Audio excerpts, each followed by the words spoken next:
Yo, what's good, YouTube? Welcome back to another video. Today we got the world's strongest borders, part 1, the Panhandles. I probably definitely butchered this name, but right, let's jump into this video. Countries in the world come in all different shapes and sizes. Some are huge while others are tiny, and then some have very clearly defined shapes like these, and others, well, not so much. Borders are a funny thing and don't often make sense without some historical or geographical context. Sometimes borders take on an exceptionally bizarre look, extending away from the home country like a tentacle or an extra limb. This is called a panhandle or a salient, and we are going to look at 5 of the strangest examples from around the world. To begin with, we're going to Italy to look at this example, the province of Trieste. This province extends 48 kilometers or 30 miles down the coast away from Italy and into Slovenia.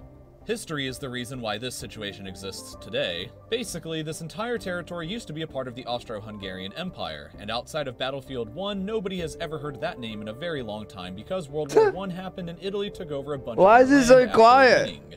But then Mussolini happened and Italy lost World War II, and therefore lost pretty much all of that territory that they had won in the First War. Trieste became an independent city-state under UN protection in 1947, but that only lasted until 1954, when the tiny country's territory was divided between Italy and Yugoslavia. The part that Italy occupied in 1954 remains the border of today, and that is why the border here looks so odd.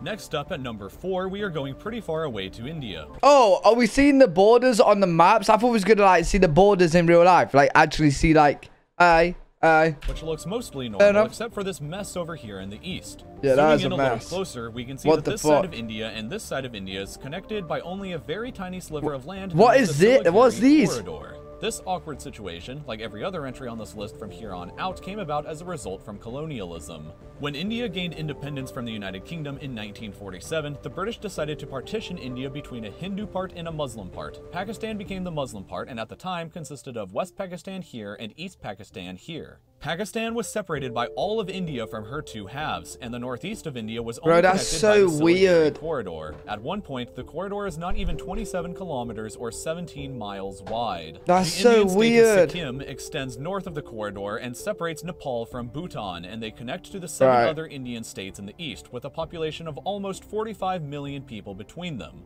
So, 45 million Indians are connected to the rest of their country by a corridor that at one point is only 27 kilometers long. What the fuck? We're going to move slightly up north to Afghanistan for our next example. Much like how an appendix serves no clear purpose to humans any longer, the Wakhan corridor in Afghanistan seems like it makes no sense. It is a part of Afghanistan that stretches out for a very long 350 kilometers or 220 miles away from the rest of the country. In width, the corridor varies from between just 13 kilometers to 65 kilometers, or 8 to 40 miles. The corridor means that Afghanistan shares a tiny land border with China and completely separates Tajikistan from Pakistan. It doesn't make much sense now, but pushing the clock back over a century explains why it exists today. In the 19th century, I find it so weird when like countries go into other countries. You know what I mean? Like you know, like if you look at this part right here on my mouse, that's normal, right? That's normal. But like when a country will go into a country, let's say Afghanistan went into here like this and then came back. That's so weird. The Russian and British empires were both competing for territory here. Russia ruled Central Asia and Britain ruled India. To settle a dispute between either empire gaining more land and influence in the region, both agreed to respect Afghanistan as an independent country that would serve as a buffer region between them. But the borders of Afghanistan at the time didn't exactly match up between the Russian and the British borders, so they decided to expand Afghanistan 350 kilometers east to fit between the rest of the space. Over a century later, the corridor remains, but as a border between Tajikistan and Pakistan. Our next 2 entries are both located in Africa, whose colonial past is obvious when you look at the continent's borders. We're going to start with the Democratic Republic of the Congo, which has not 1 but 2 panhandles. The Congo used to be a colony of Belgium, and the Belgians created this one on the left called Congo Central so that they could access their enormous colony from the ocean. The second down here is called the Congo Pedicle. They just wanted more land. 200 kilometers into Zambia and varies between 70 to... See, that's so weird. Like, imagine you live in Zambia, right? And then literally to get across, like here, you leave Zambia into, you know, Congo.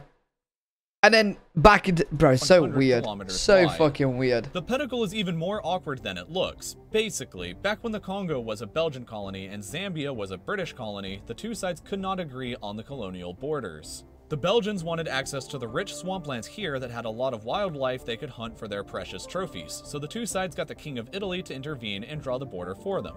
Knowing about as much about Africa as you would expect of a man in the 19th century before the internet, the king just drew a line on a map in front of him and decided that it looked good, and the two other sides thought that it looked good enough, and boom, there was the border, and it's still there today. Finally, and perhaps most bizarrely, we have the case of Namibia, which has this absurd protrusion in the northeast of the country. This extension is called the Caprivi Strip, and it goes for 450 kilometers or 280 miles away from the rest of Namibia. This bizarre border exists because between 1884 and 1915, Namibia was a colony of Germany. In 1890, the Chancellor of Germany, named Leo von Caprivi, for whom the strip is named after, wanted the colony's border to extend to the Zambezi River here so that Germany could navigate the river to the African east coast. In a treaty with Britain, Germany gave up all colonial claims to the territory of Zanzibar and in exchange was granted the strip, stretching hundreds of kilometers across the continent. It makes less sense when you look at an actual ethnic map of Africa, which roughly looks like this. As you can see, the strip covers numerous ethnic and linguistic groups that were not taken into any consideration prior to the decision.